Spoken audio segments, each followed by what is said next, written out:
the moment the sky turned against them. April 14th, 1943. 26,000 feet above the North Sea, east of England. The cockpit of First Lieutenant Jack Ilfrey's P-38 Lightning is vibrating hard enough to rattle his teeth. Twin Allison engines howl on either side of him, their propeller arcs shimmering against a pale gray sky. Below, broken cloud layers slide past like torn canvas. Ahead, the thin contrails of German fighters cut sharp, white lines across the blue. Ilfrey tightens his grip on the yoke.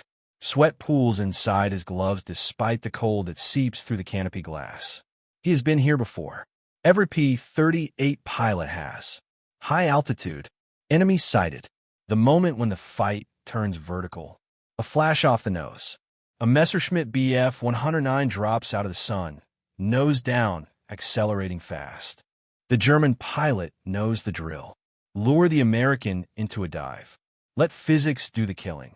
Ilfrey pushes forward, and the Lightning responds instantly. The Earth begins to rush up. Airspeed climbs. 350 miles per hour. 400. The controls stiffen, then begin to lock. The yoke feels like it is set in concrete. This is where P-38 pilots die. The Lightning is fast, long-ranged, heavily armed. But in a steep dive, compressibility takes over. Shock waves form over the wings. The elevator loses authority. The nose tucks down harder. Pilots black out or ride the aircraft straight into the sea. The Luftwaffe knows this. German pilots have learned to break contact by diving away. The P-38 cannot follow. Until now, Ilfrey glances at the airspeed indicator and then reaches down with his left hand.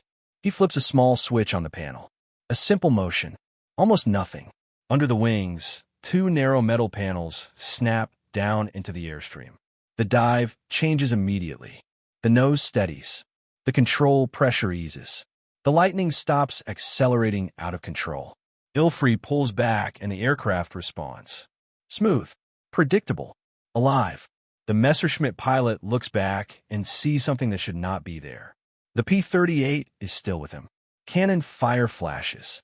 The German fighter jerks, rolls, and disappears in a cloud. For a moment, Ilfrey just breathes. This fight was not won by a new gun or a more powerful engine. It was won by a minor adjustment, a small mechanical fix, dive recovery flaps.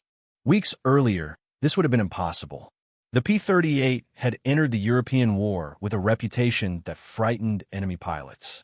Twin booms, concentrated nose armament, excellent climb at altitude, but it carried a fatal flaw that combat exposed immediately. At high-speed dives above 20,000 feet, the aircraft encountered compressibility earlier than expected. Pilots reported violent buffeting, frozen controls, and sudden nose-down pitch. Several never recovered. Others survived only by cutting throttle, deploying landing flaps against doctrine, or bailing out. German pilots learned quickly. If a Lightning latched onto their tail, they dove. Steep, fast, confident. American squadrons watched victories turn into funerals. Back in England, engineers and test pilots studied the problem obsessively. Wind tunnel data, accident reports, shattered airframes pulled from fields and coastlines. The answer was not more power. It was control. The solution was almost embarrassingly simple. Small dive recovery flaps mounted beneath the wings, just outboard of the engine nacelles. When deployed, they altered airflow enough to counter the nose-down pitching moment at high Mach numbers. They did not slow the aircraft significantly. They did not add drag in normal flight. They simply gave the pilot authority back when it mattered most. But theory meant nothing until combat proved it. April 1943 was that proof. Over the Channel, over occupied France, over the North Sea, P-38 pilots began to do the unthinkable. They followed German fighters straight down. Vertical, ruthless, controlled. Luftwaffe pilots who had survived dozens of engagements suddenly found their escape maneuver had vanished. The dive was no longer safe. The Lightning stayed glued to them, guns steady, closing fast. Word spread quickly through both sides. American pilots stopped fearing the dive. German pilots stopped using it. What had been a reliable defensive tactic became a death sentence. Up at altitude, Ilfrey levels off and scans the sky again. The radio crackles with excited voices. Confirmed kill. Another. Then another. He knows what this means, even if no one says it aloud. The rules of the air war have just changed. When physics became the enemy, the P-38 Lightning did not arrive in Europe as an experiment. It arrived as a promise. Twin engines meant safety over water. Long range meant escort missions deep into enemy territory. For machine guns, and a 20mm cannon packed into the nose meant no convergence problems, no wasted fire. On paper, it was one of the most lethal fighters ever built. But war does not care about paper. By late 1942, the first combat reports began filtering back from pilots flying high-altitude patrols and bomber escorts. The stories were disturbingly consistent. The Lightning dove beautifully at first, accelerating faster than almost anything in the sky.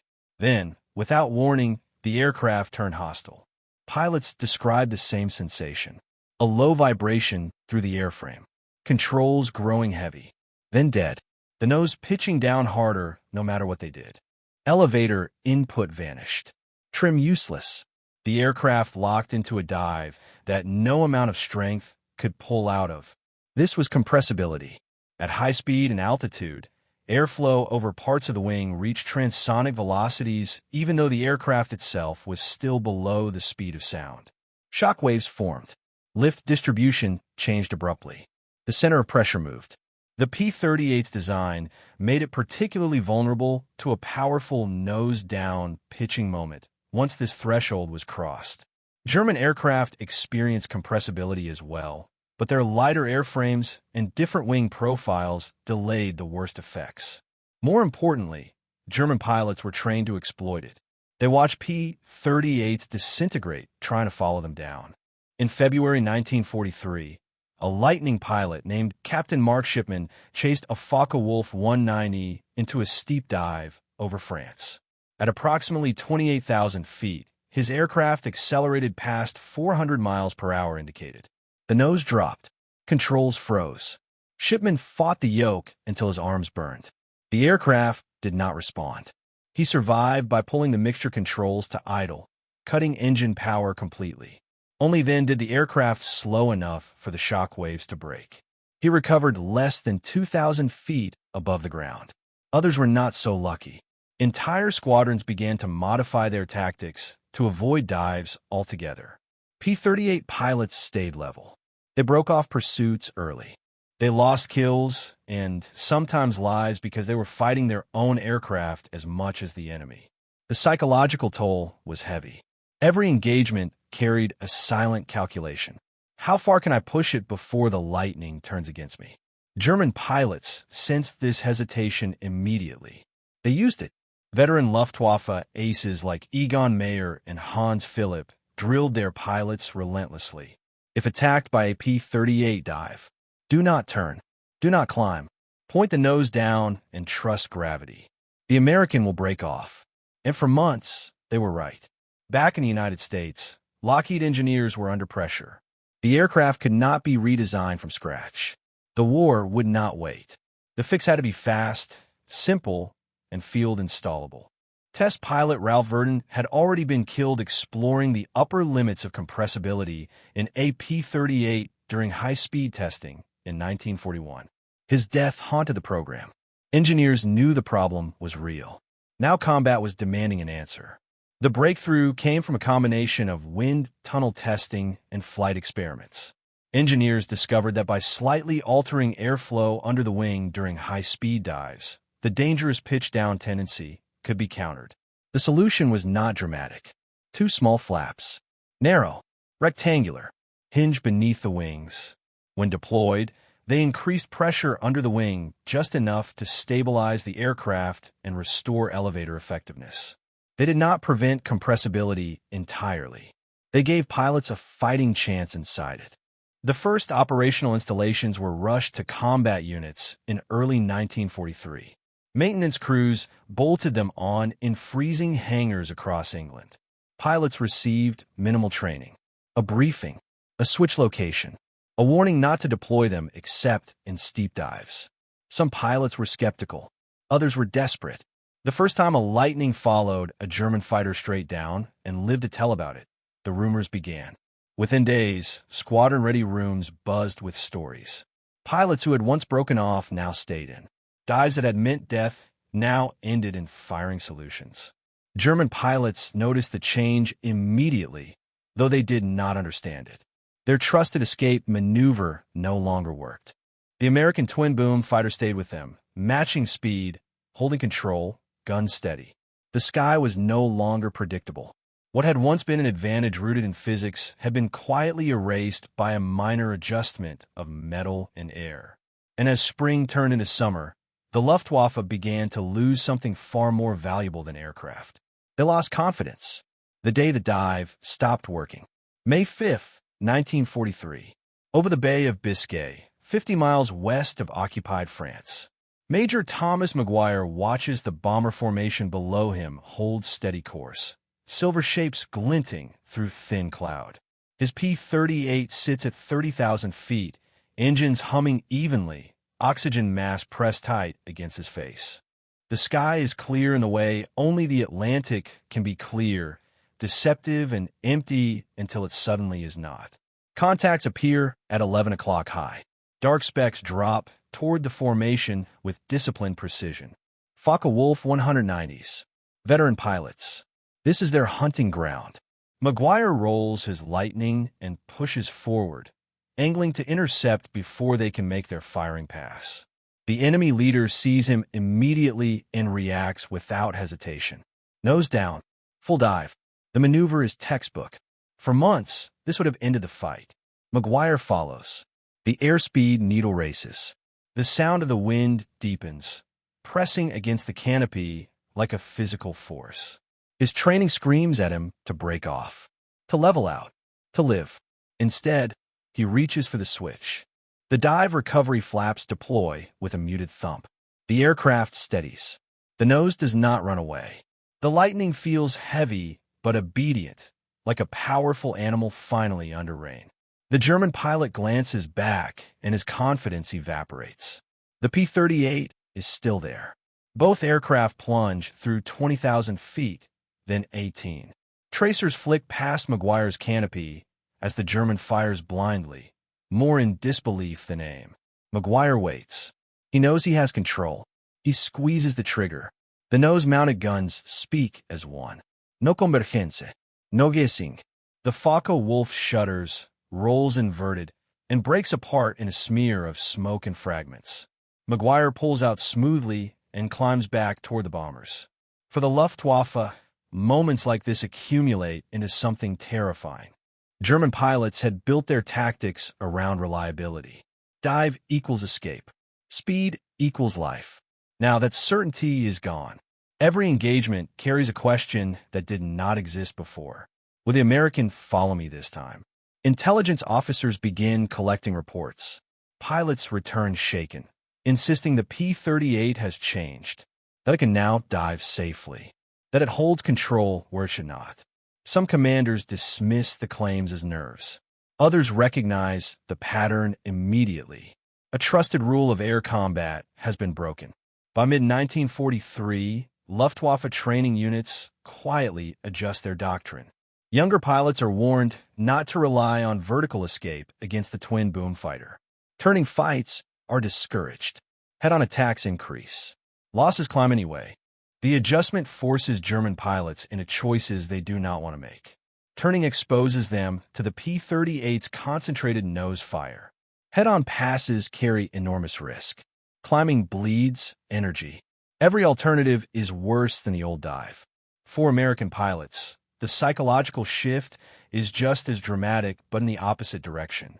The Lightning no longer feels like a compromise. It feels complete. Pilots begin to press attacks more aggressively. They take angles they avoided before. They hold pursuit longer. They trust their aircraft in ways they never had.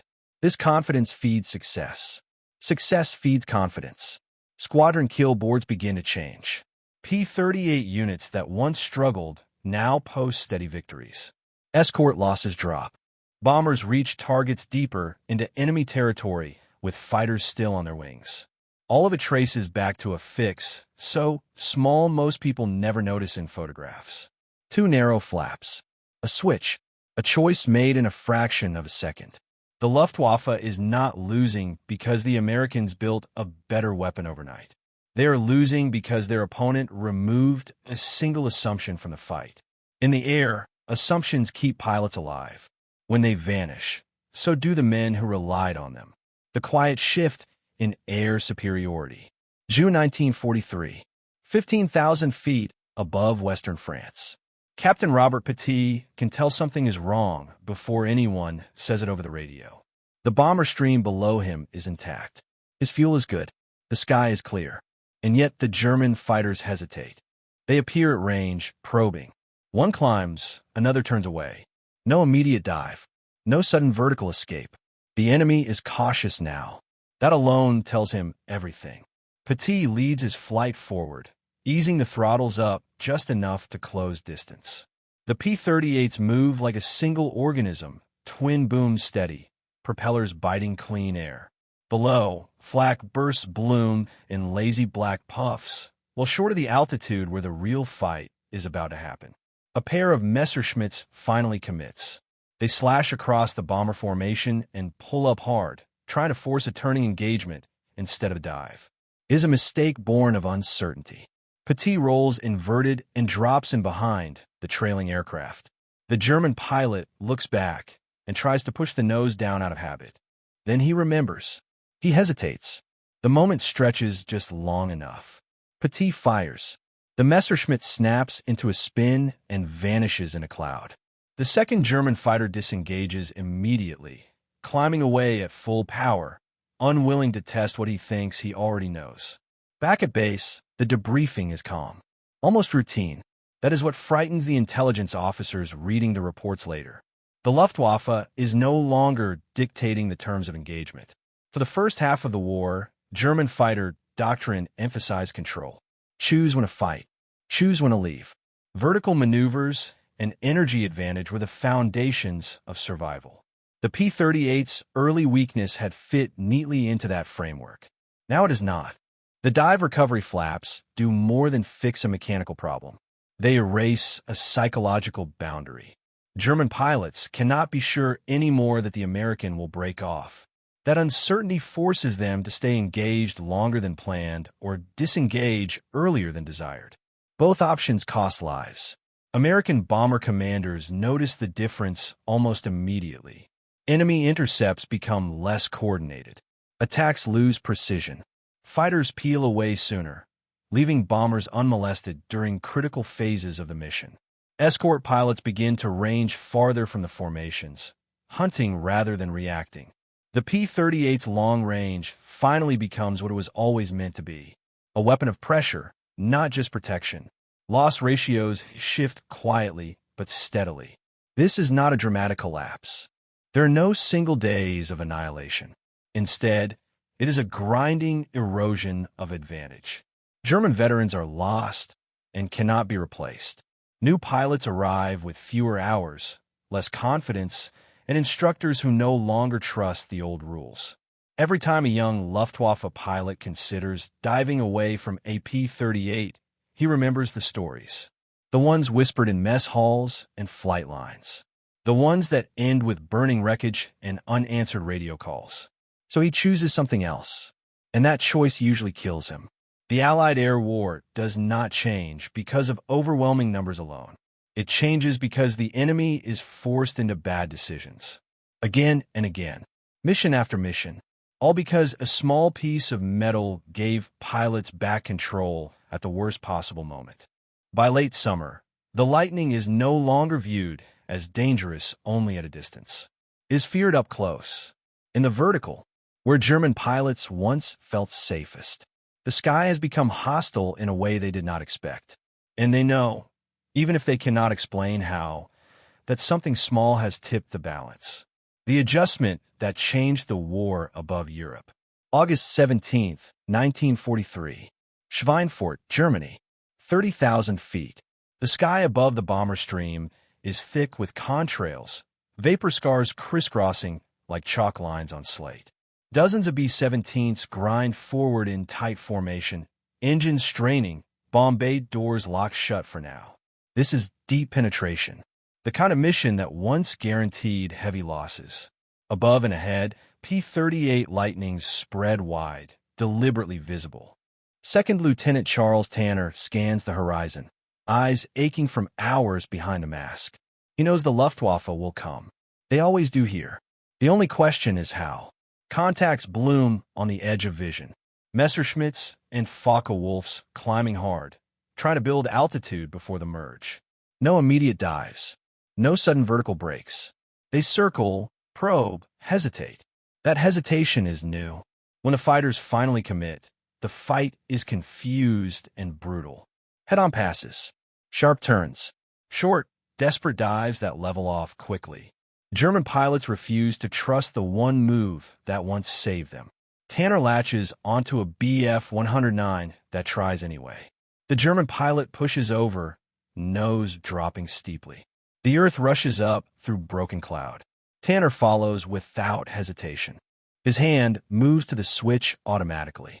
The dive recovery flaps deploy. The Lightning remains solid. The distance closes. The German pilot pulls, too late. Tanner fires. The Messerschmitt shatters and disappears beneath the cloud layer.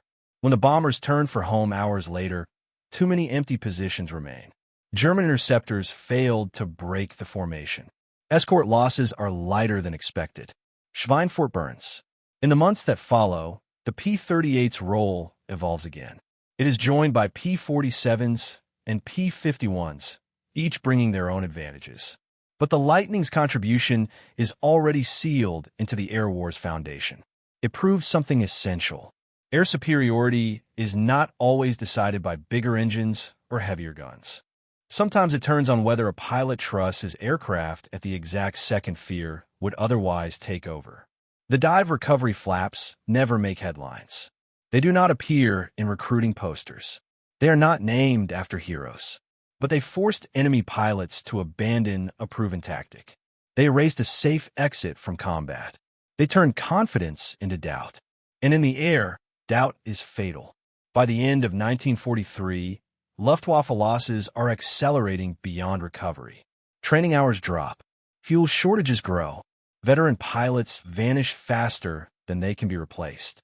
Every fight becomes a risk instead of a calculation.